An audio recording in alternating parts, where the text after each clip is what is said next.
नमस्कार, मैं श्वेता गजरे सारस्वत इंटरनेशनल एकेडमी से आपका हार्दिक स्वागत करती हूँ। आज हम कक्षा 12 विषय हिंदी काव्य 3 कान भये बस बांसुरी के देखेंगे।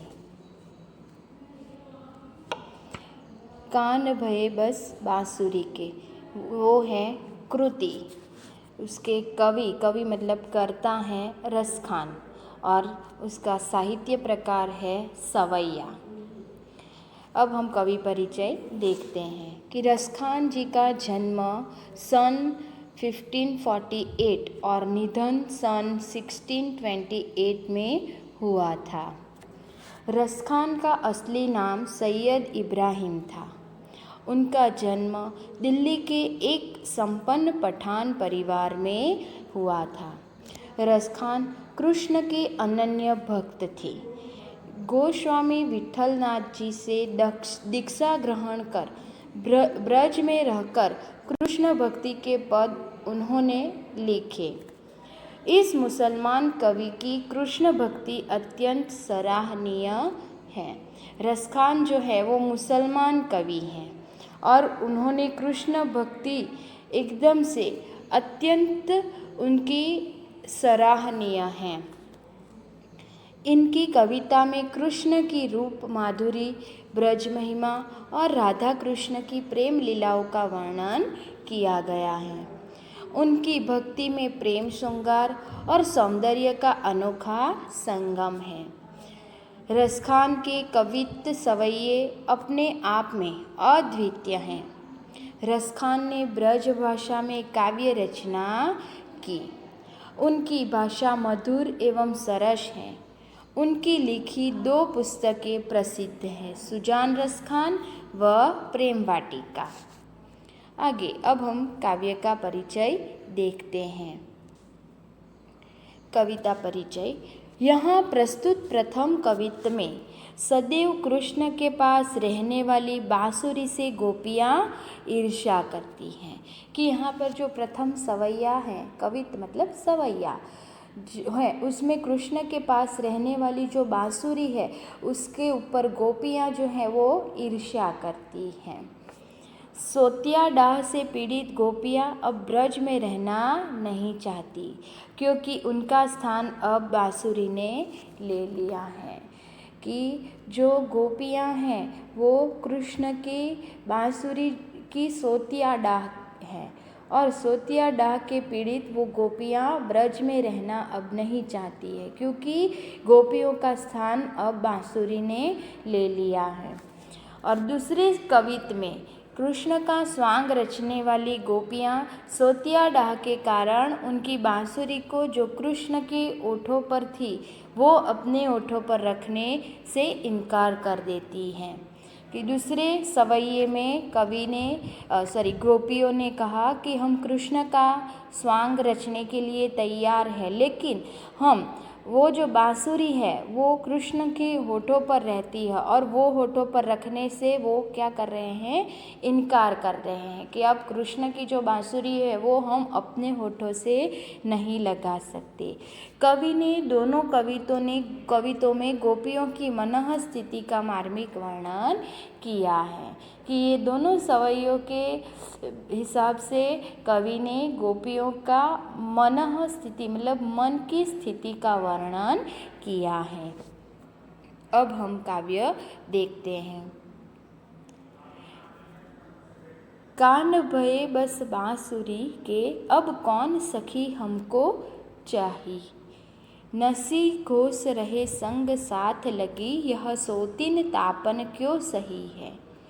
जिन मोही लियो मन मोहन को रसखानी सदा हमको दही है, मिली आओ सबे सखी भागी चले अब तो ब्रज में बंसुरी रही है। अब इसके हम शब्दार्थ के बाद समझूती देखते हैं कि कान भये बस बांसुरी के। कवि कहते हैं रसखान कि जो कृष्ण है उसके पास रहने वाली गोपियाँ जो है वो कृष्ण की बांसुरी से ईर्ष्या करती है अब कौन सखी हमको चाहिए, मतलब वो कहती है कि कान के बांसुरी ने अपने को वश में कर लिया है, और वो ये भी कहती है कि अब कृष्ण हमें क्यों चाहेंगे, कि हे सखी अब हमें कृष्ण क्यों चाहेंगे, क्यों, क्योंकि उनको चाहने वाला तो वो बांसुरी है, कि बांसुरी को वो ज़्यादा पसंद करते हैं, इसीलिए हमें अब नहीं चाहेंगे। निशी घोष रहे संग साथ लगी, निशी घोष मतलब रात दिन, निशी घोष का अर्थ है रात दिन, कि यह बांसुरी हमेशा उनके साथ लगी रहती है, हर यहाँ रात दिन हमें घोष देंगी, घोष देंगी मतलब वो हमेशा, रात घोष मतलब दिन, कि हमेशा वो रात दिन हमें याद दिलाती रहेंगी कि मैं कृष्ण की हूँ। यह सौतीन तापन क्यों सही है, यह सौतीन तापन मतलब कि हम यह सोतिया डाह क्यों सहे। इस बांसुरी ने श्री कृष्ण को मोहित कर लिया है, कि हम ये सोतिया डाह मतलब कि सौतन का जो दाग है वो सौतन का दाग हम क्यों सहे।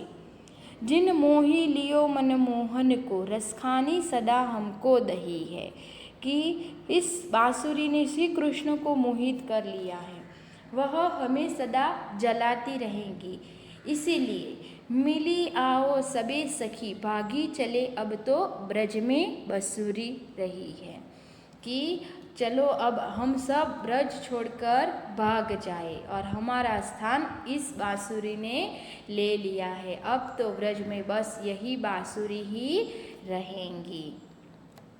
वापस से हम देखते हैं कि हमेशा कृष्ण के पास रहने वाली जो गोपियाँ हैं उन कृष्ण की बांसुरी से ईर्ष्या करती हुई कहती है कि कान्हा को बांसुरी ने अपने वश में कर लिया है, और वे ये भी कहती है कि हे सखी अब कृष्ण हमें क्यों चाहेंगे, यह बांसुरी हमेशा उनके साथ लगी रहेंगी, यह रात दिन हमें घोंस देंगी, हम यह सोतिया डाह क्यों सहे।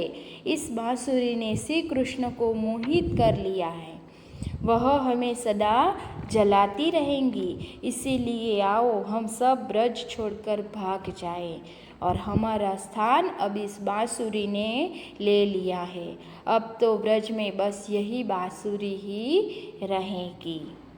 समझ में आया। अब आगे दूसरा सवैया।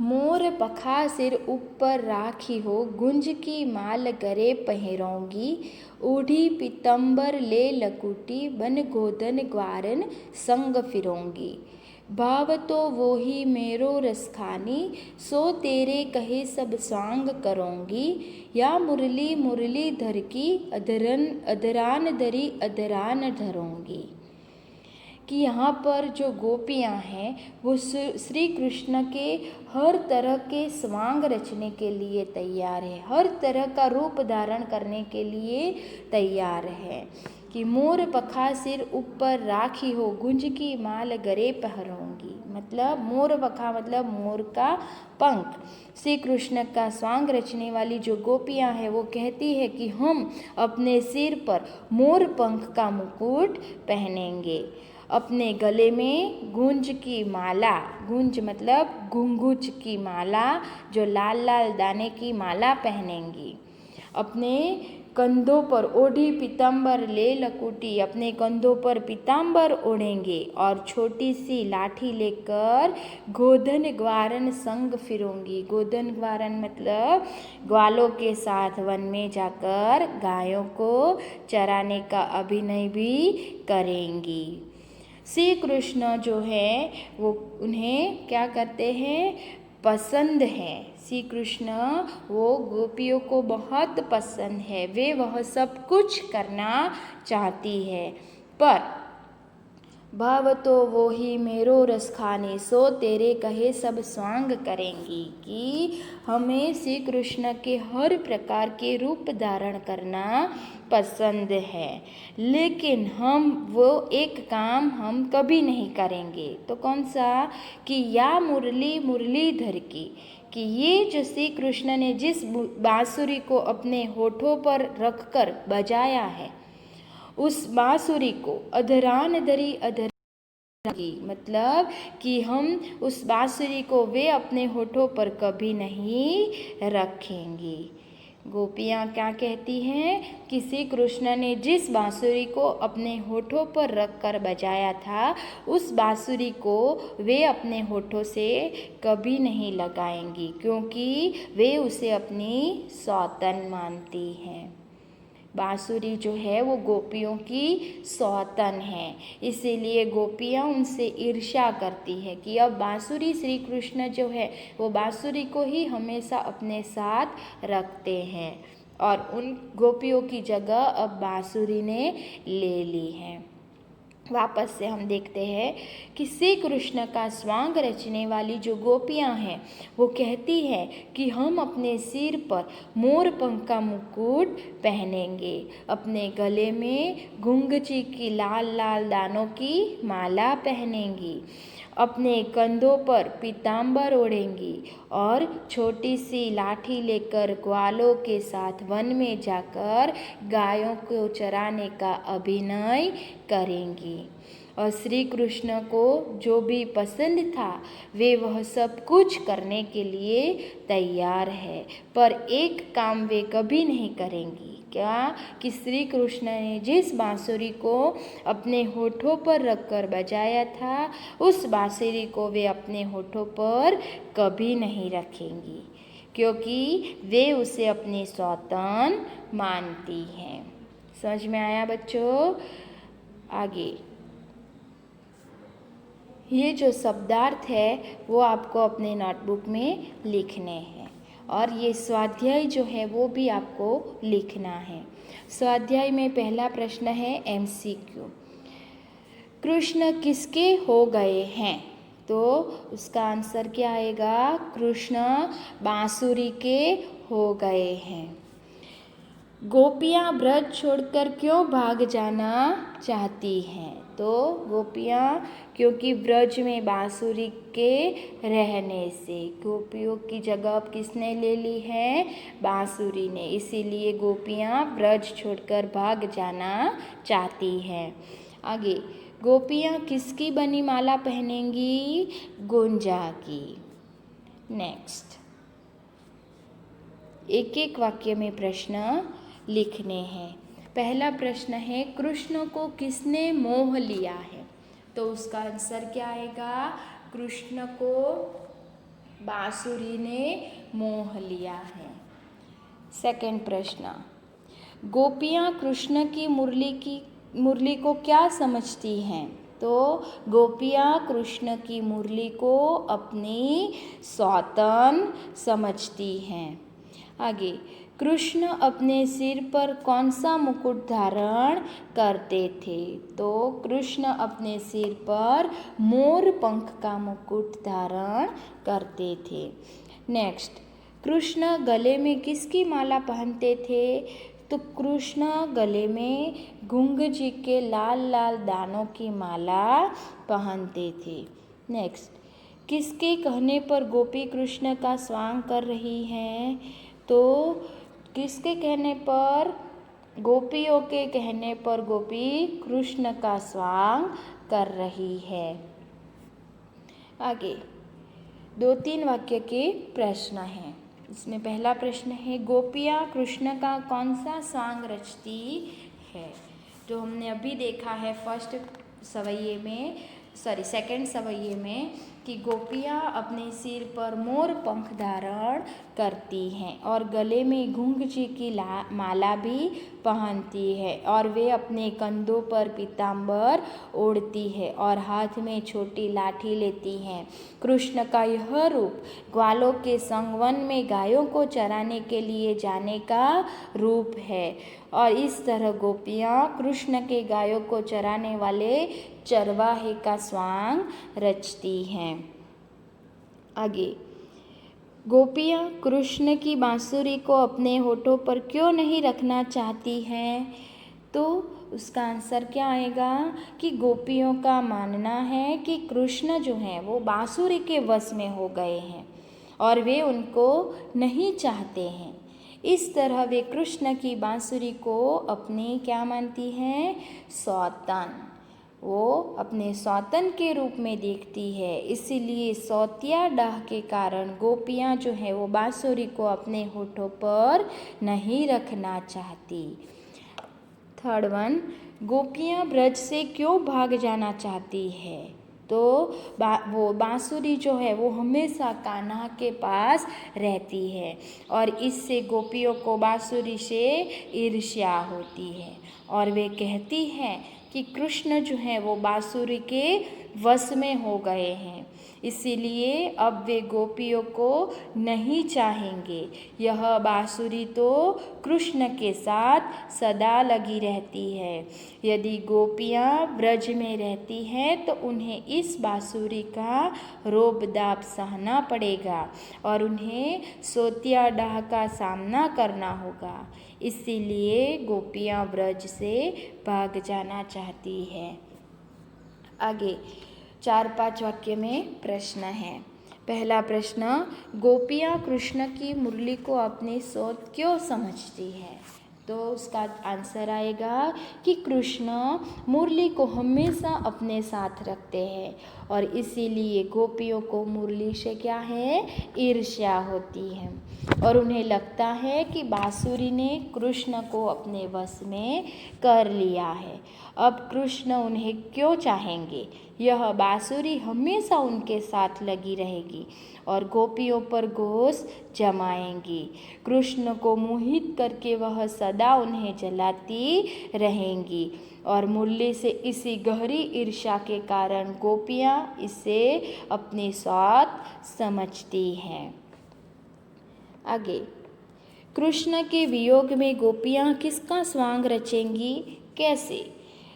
तो कृष्ण के वियोग में वो व्याकुल जो गोपियाँ हैं वो स्वयं कृष्ण का वेश धारण करके अपने मन को बहलाना चाहती हैं।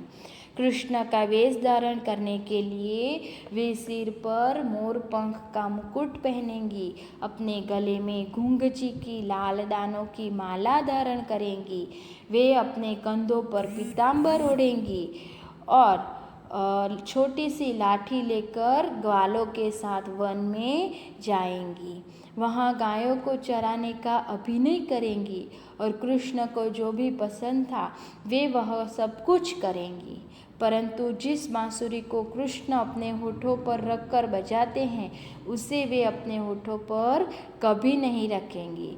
इस प्रकार कृष्ण के वियोग में गोपियाँ स्वांग रचेंगी। गोपियों के कृष्ण के बारे में जो कहा है कि कृष्ण के अलग अलग वो हर रूप को धारण करना चाहती है, लेकिन जो बांसुरी वाला जो रूप है कृष्ण का वो रूप कभी धारण नहीं करेंगी।